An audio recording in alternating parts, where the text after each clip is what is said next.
Hello and what is up everybody, Thunderbob here, and today we are talking about a 2007 game called Hellgate London. This video is going to be split up into three sections. The first I'm going to discuss the history of this game and how it is a successor and follow-up to the Diablo franchise, and also why it failed. Second section I'm going to discuss the options for playing the game today in 2022. And then finally, we're going to spend a few minutes playing the game on a modern system in ultra-wide resolutions. Most of this video comes from my own memories, as I was very involved on the forums. I closely followed the release of the game, its rise and fall, and its rise again. Some of this also comes from interviews from the original developers that have come out the year since that initial release. So, to start with, what is Hellgate London? It's a first-person looter-shooter from before that term even existed.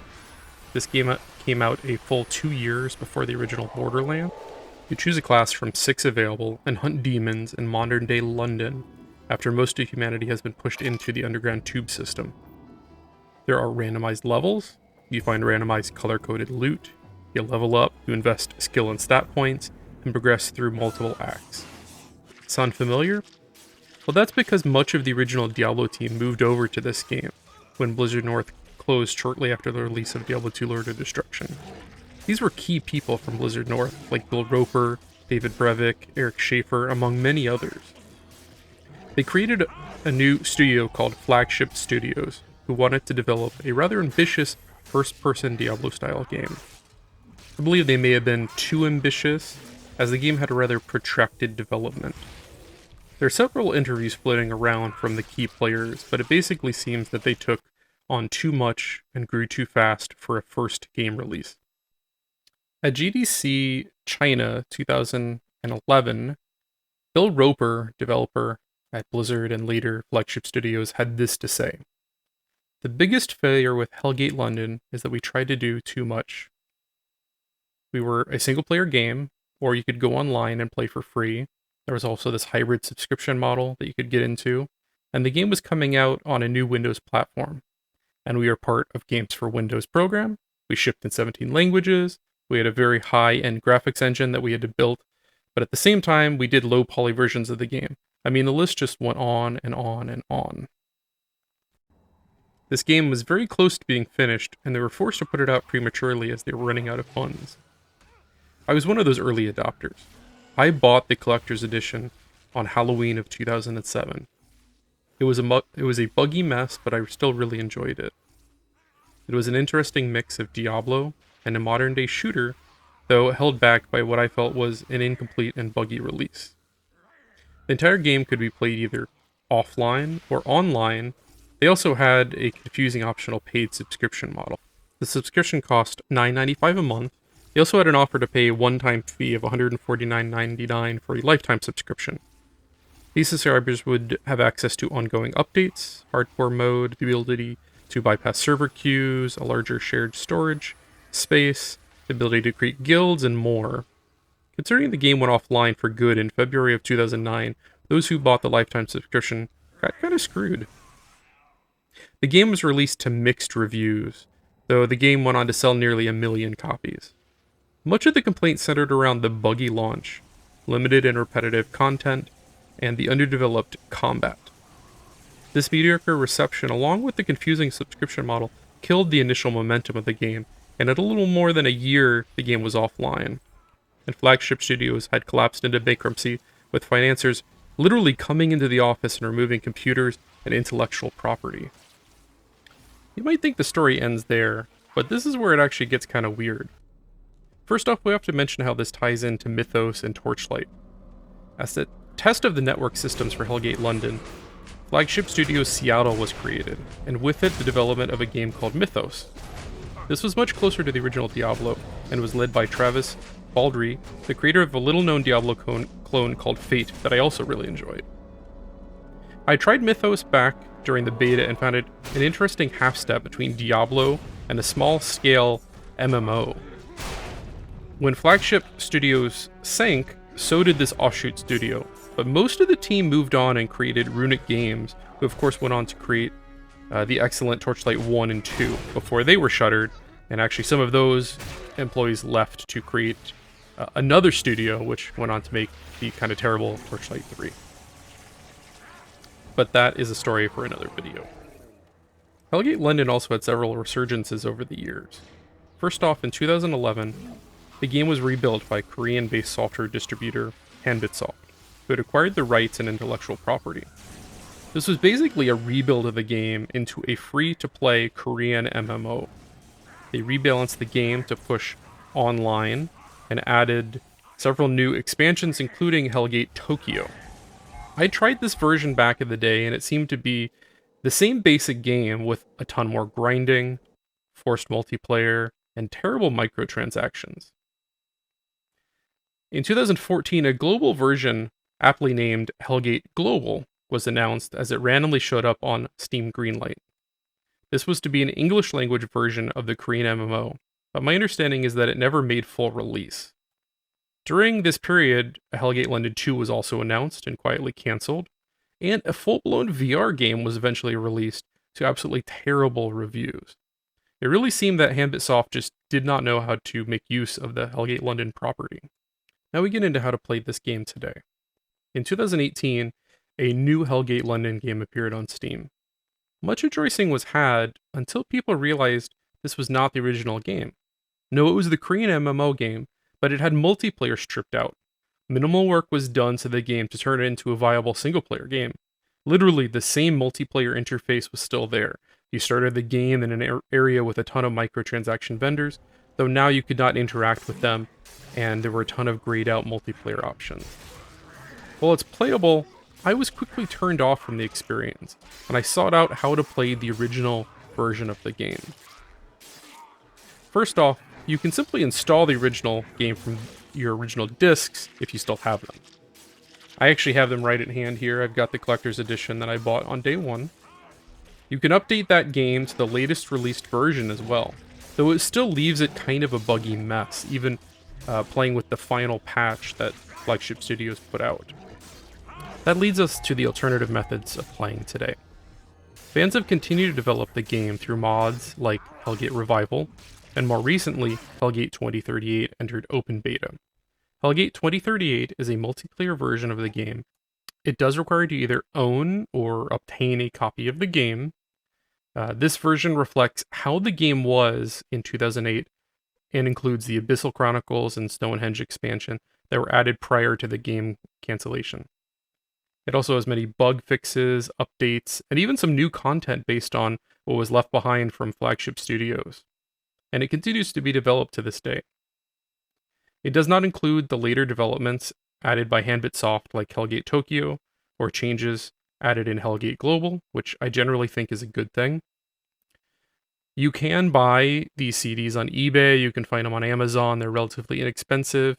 I did not find an easy way to pirate this. There might be torrents out there somewhere, but most of the torrents appear to be for the newer version. So if you're looking to pirate this, I could not find an easy method to do that. Now, based on what I've played and what I've read in the community, the Steam reviews, and the forums, if you want a relatively authentic experience to the original game, but with a lot of fixes, I would go with Hellgate 2038. You could still try out the Hellgate on Steam, or you can play the original version without these fixes if you want the truest experience, but I'm going to show off some of Hellgate 2038 now. Okay, so here we go. I have Hellgate London, or rather Hellgate 2038, running on my machine. It is running here in ultra-wide 3440 by 1440, and I'm at the character creation screen, and again, this game is from 2007, so bear in mind, but I think for that time period, it's actually a pretty good-looking game. Male or female, yeah. Basically, there are 3 different kind of archetypes, and then 2 classes for each. It's the Templars, and then the Templars under that, there's the Guardian and the Blade Master. I think I'm going to actually go with the Blade Master. That was the character I mained back in 2007. And then you've got under the Kabbalist, you got the Evoker and the Summoner. Basically like casting, one kind of more based around pets, and one I think like direct damage. And then you've got the hunters, which it's the marksman and the engineer. Engineer, I believe, gets like some gadgets. A lot of this is going by my memory, which is a little hazy at times, but I'm going to try the Blade Master. I remember they were a lot of fun, though the way they attack is kind of ridiculous. And if you played the version on Steam, they completely redid a lot of these faces and hairstyles and stuff. It looks like a lot more like a generic Korean MMO. Though these faces aren't actually anything to write home about. Let's see.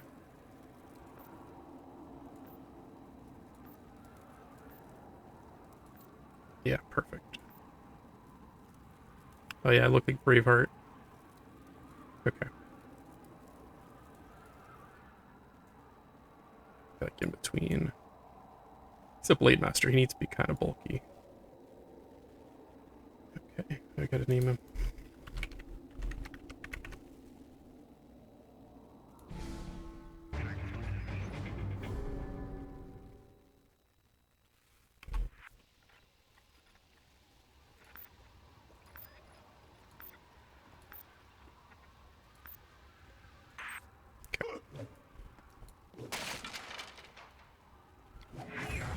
So like I've got just left click will just start stabbing people. And I got healing initiate.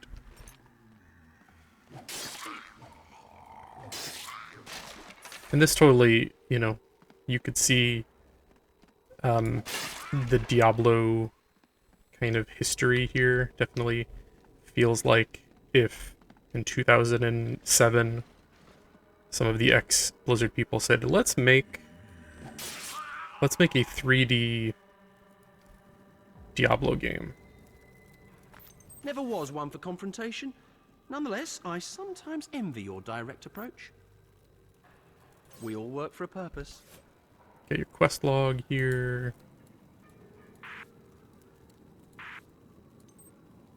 Make it track down in the corner there.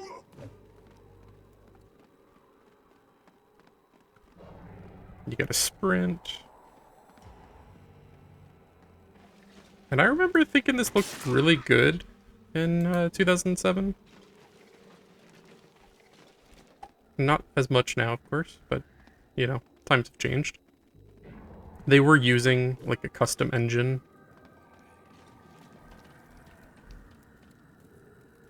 Yes.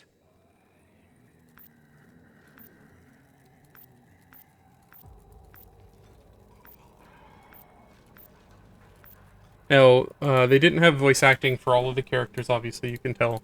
It's kind of just text on a screen, you accepted missions. But it doesn't matter. You know, I feel like if they had more time and money, they probably would have added voice acting. They didn't. You know, this is what we got. I still enjoyed the hell out of the game. I played through it once. Like right at release, and then I think I played through it again later in single player. But it's really cool to have this available online again, to be able to play with other people. And this is kind of the crux of the game, is you start somewhere and you're looking for like the next tube to get to the underground. Kind of looks like a Stargate for whatever reason, but it's basically like the loading zone. Sometimes there'll be like some chest or something, you know, something on the map, a bunch of enemies. And I don't remember how far it is to get to kind of like the hub to be able to interact with other people. So I am in chat right now. Not sure how many people are online. Goodbye, my friend. And you can totally just like skip all that text. Yes, sir. We will not go You just hit accept, and then it'll show you, hey, there's a real person. Proof that I am online. It's crazy after all these years being able to play this game online. Yes, sir. Roger that. Just gonna take all these missions. You're most welcome. It also shows you here, if you hit M, there's basically like a series of hubs. So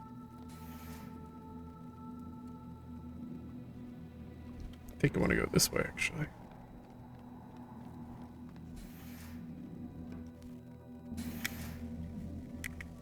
Of course, you got your skill tree. Duelist, Knight, Flying Blade. I really need to examine these closer before I, like, dig into what I'm gonna put points into. I feel like I had this one. Healing... This is a Surge of Restoration to heal, bolster defense of the Bleed Master and allies. So you'd use this attack, and if I remember right, you get like a healing aura for you and your teammates. And this class plays pretty different. Like, you know, you got your ranged attacker who plays more like an FPS game, and then you got the evoker and the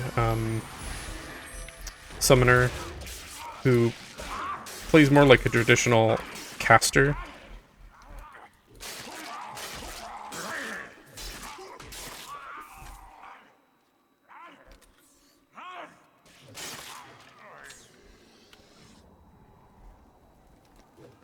And then the Guardian is basically like the tank of the game.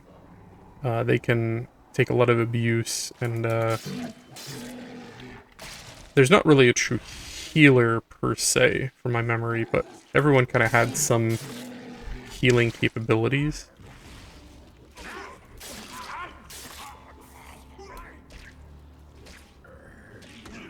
And the Blade Master gets like a crazy attack where you just kind of like flail at everything.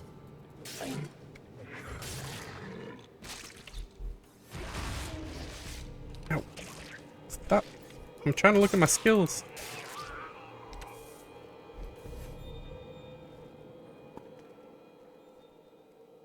Yeah, transfer. So this is just a constant. Transfer successful melee attack to build up a surge. First surge regenerates 19 health, second 38, third 57. And then this one, healing, releases all surge of restoration to heal and bolster, so you can build up your surge and then release the surge. So that's kind of like one of their healing abilities. Yeah, I gotta go. I need to like look at the skill tree because I totally don't remember. Yeah, there's the surge, that thing below me in red. I don't remember what direction I spec'd back in the day. Like, I beat the game, and I want to say I got like, you know, level 40 or something.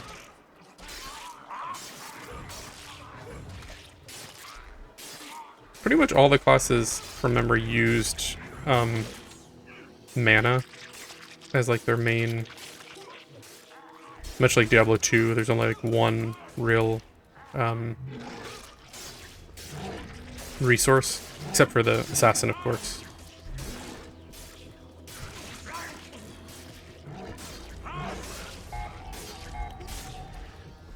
I'm not gonna say that this totally like holds up to today's looter shooter type games, Diablo type games, but if you're looking for kind of the legacy from Diablo 2, like, this is a game that the key people from Diablo 2, after they left Blizzard North, after Blizzard North was shuttered, this is the game that they made. So, like, if you're curious about, you know, where did they go after Diablo 2, what maybe were some of their thoughts, this, you know, this could be, you know, what Diablo 2 wound up being, a first, you know, not necessarily first-person shooter, but a first and third-person game. They probably wouldn't have gone to the modern setting, you know. I think that is something, because they didn't have the Diablo license. Get a helmet. But I do think changing perspective is definitely a possibility.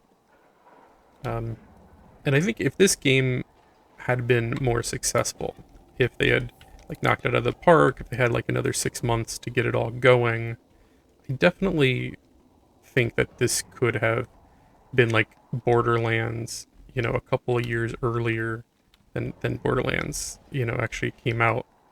You know, Borderlands kind of redefined this genre to some extent, but I wonder, had this been successful, if if that might have happened a couple years earlier, and if we might still be talking about flagship today.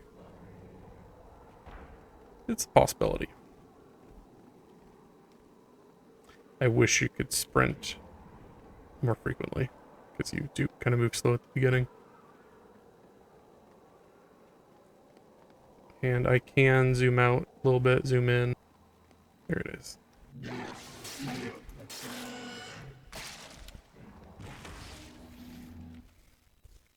And I'm probably just going to play, you know, a little bit longer here. Just really wanted to show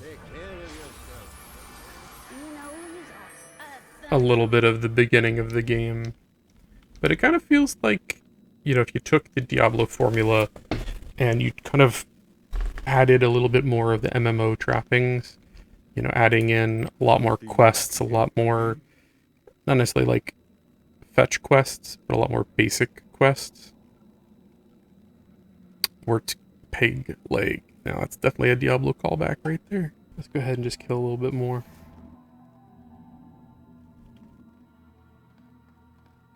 And the majority of this game takes place in just a couple of settings. It's generally either in like an underground like tube system, or in city streets between tube systems, or maybe in some buildings. I'd say 90% of the game, though, is like city streets or sewers.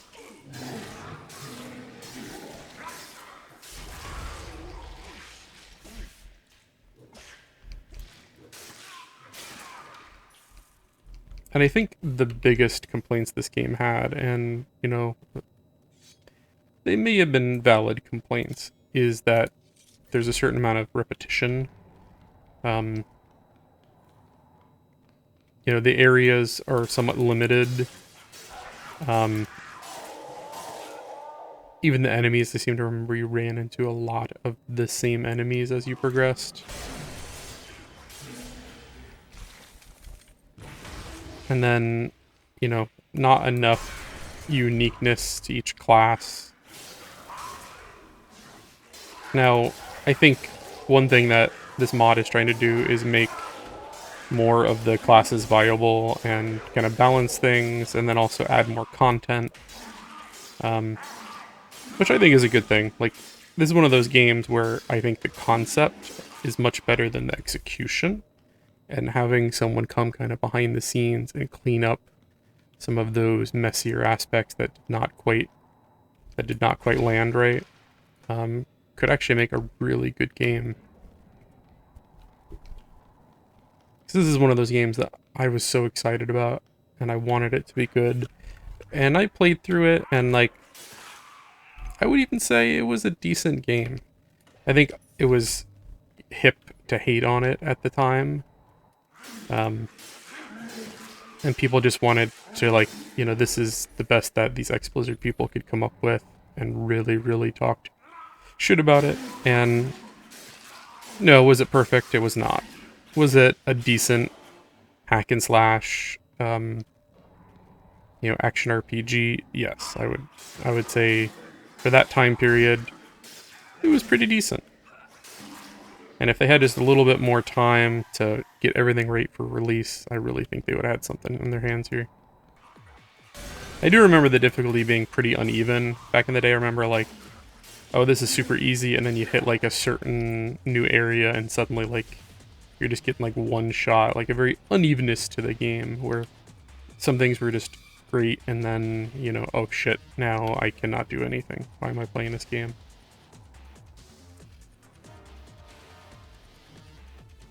There's also like a nightmare difficulty, and I don't know if they've expanded on that, but it was like you beat the game and then start over, just like Diablo 2 had.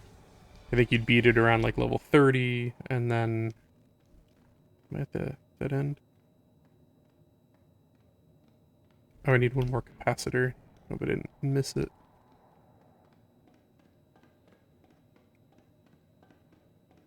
And then there was also, like, you could pick a normal or elite mode when you started the game, and I want to say I read that this game only has the elite mode. Like, if you start a character online, it is the harder difficulty.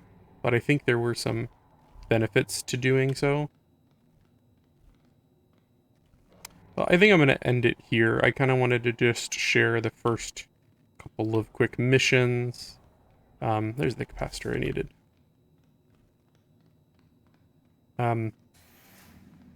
So if you've got thoughts on this, let me know if you've played this, or if you hated it, if you loved it. Drop me a line. Let me know what you think. I'm definitely gonna spend some more time with it. I don't know that I'm actually gonna beat it. We'll see if I can hook up with some other people online. I think maybe that would kind of encourage me. So if you're playing this, maybe let me know, and I'll totally try to join up with you. Overall, I think it's a fun game. This had problems. You know, if it had a few more months to cook, I think it could have been amazing. I think that, you know, it would have been like Borderlands, but just several years earlier, and Flagship Studios definitely could have put their name on in the game pantheon. Is this a true successor to Diablo 2? You know, probably not. You know, is this the follow-up game from several of the key people from Diablo 2? Absolutely. If you have interest in action RPGs, looter shooters, you just want to see what the original Diablo team might have put together after Diablo 2, you should totally check this out. Do remember it's a 15-year-old game. It received middling reviews, but I think you can still enjoy the hell out of this game, even all these years later. Well, I'm going to end it here. Thank you for watching, everyone, and have a good night.